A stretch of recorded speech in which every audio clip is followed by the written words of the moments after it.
Hi there. I am in my backyard garden. I'm reading from the Bible. Today I'm reading from the book of Exodus, chapter number 2.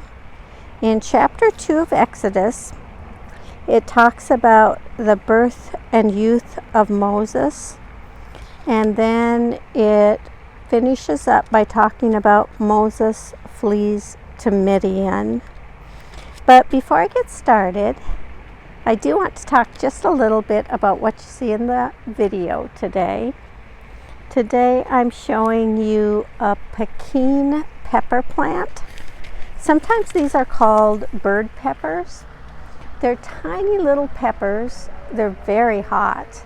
And this plant has just been prolific. It's giving us so many peppers.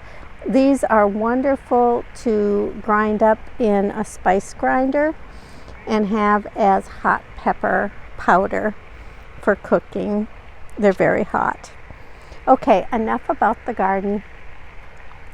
Today I'm reading from the book of Exodus, chapter 2.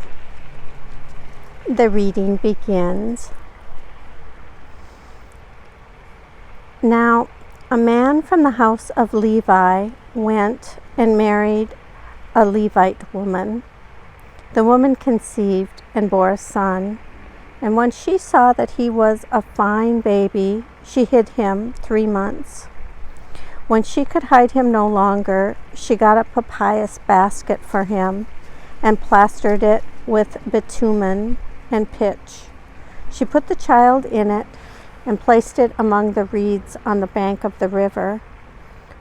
His sister stood at a distance to see what would happen to him. The daughter of Pharaoh came down to bathe at the river. While her attendants walked beside the river, she saw the basket among the reeds and sent her maid to bring it. When she opened it, she saw the child. He was crying, and she took pity on him. "This must be one of the Hebrews' children," she said. Then his sister said to Pharaoh's daughter, "Shall I go and get you a nurse from the Hebrew women to nurse the child for you?" Pharaoh's daughter said to her, "Yes." So the girl went and called the child's mother. Pharaoh's daughter said to her, "Take this child and nurse it for me, and I will give you wages." So the woman took the child and nursed it. When the child grew up, she brought him to Pharaoh's daughter, and she took him as her son. She named him Moses, because she said, "I drew him out of the water."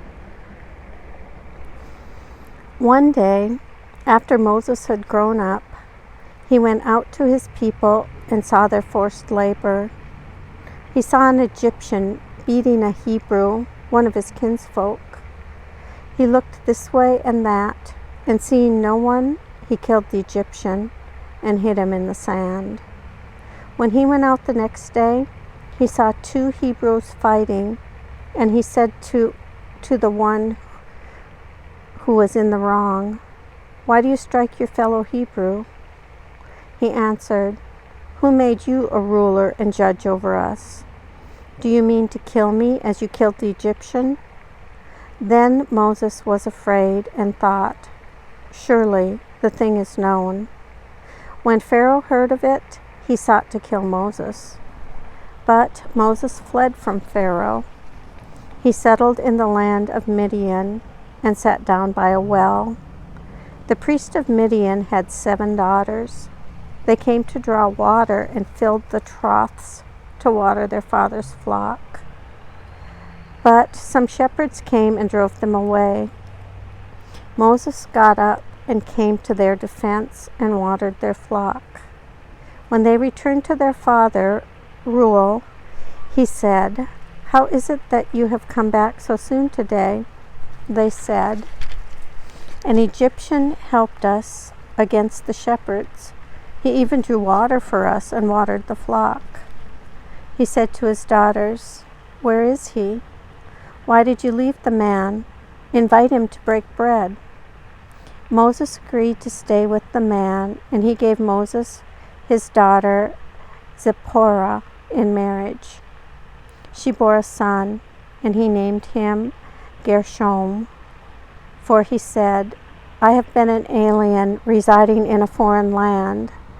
After a long time, the king of Egypt died. The Israelites groaned under their slavery and cried out. Out of the slavery, their cry for help rose up to God.